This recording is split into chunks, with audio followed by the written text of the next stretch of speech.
মা লক্ষ্মীর গৃহত্যাগের ৫ সংকেত। কথায় বলে লক্ষ্মী চঞ্চলা। দেবী শ্রীলক্ষ্মীকে স্থির রাখাই আমাদের জীবনের প্রধান অন্বেষণ। তিনি গৃহে অধিষ্ঠান করলে জীবন ভরে ওঠে সুখ, সমৃদ্ধি আর সাফল্যে।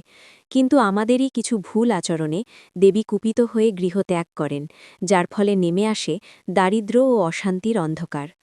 মা লক্ষ্মী আপনার গৃহ ত্যাগ করার আগে কিছু সুনির্দিষ্ট সংকেত দেন। এই লক্ষণগুলো চিনতে পেলে যদি সঠিক সময় নিজেকে সংশোধন করা যায়, তবে দেবী আবারও আপনার গৃহে অচলা হয়ে বাস করবেন। অন্যের অপমাননা সাক্ষাৎ লক্ষ্মীর অপমান। অন্ন আমাদের প্রাণ বাঁচায়, আর এই অন্নই হল মা লক্ষ্মীর এক রূপ।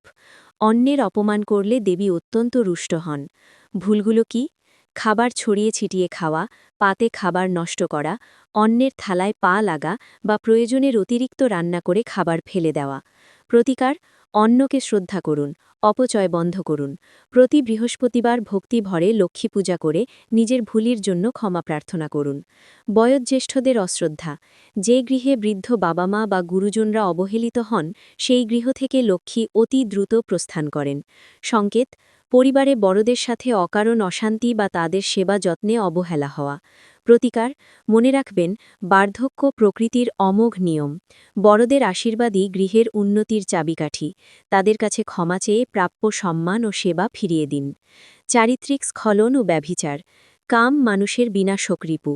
আজকের সমাজে বিবাহ বহির্ভূত সম্পর্ক বা ব্যভিচার অনেক পরিবারের পতনের মূল কারণ।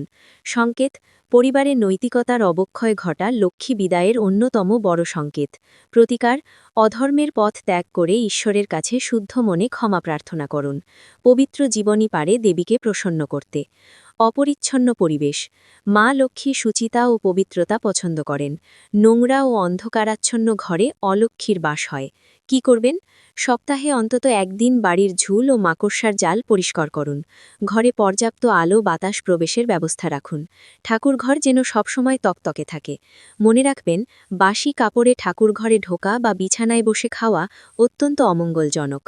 কলহ ও পরনিন্দা: শাস্ত্রে আছে, পরনিন্দা পরচর্চা যে বা গৃহে হয়, লক্ষ্মী উঠে বলেন ইহা বাসযোগ্য নয়।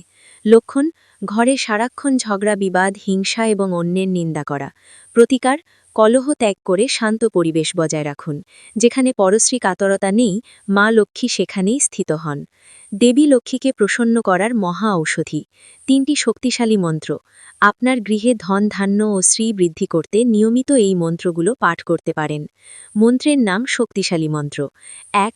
ধনপ্রাপ্তি গায়ত্রী মন্ত্র। ওম শ্রী মহালক্ষ্মী চ বিদ্মহে বিষ্ণুপত্নী চ ধীমহি তন্ন লক্ষ্মী প্রচোদয়াৎ। ওম। ২. কুবের অষ্টলক্ষ্মী মন্ত্র। ওম হ্রিম শ্রীম ক্রিম শ্রীম কুবেরায় অষ্টলক্ষ্মী মম গৃহে ধনং পুরয় পুরয় নমঃ। ৩. কুবের মন্ত্র। ওম যক্ষায় কুবেরায় বৈশ্রবণায় ধনধান্যাধিপতয়ে ধনধান্য সমৃদ্ধিং মে দেহি দাপয় স্বাহা। জয় মা লক্ষ্মী। ভিডিওটি ভালো লাগলে লাইক করুন, শেয়ার করুন, সাবস্ক্রাইব করুন, কমেন্ট করে মতামত লিখুন।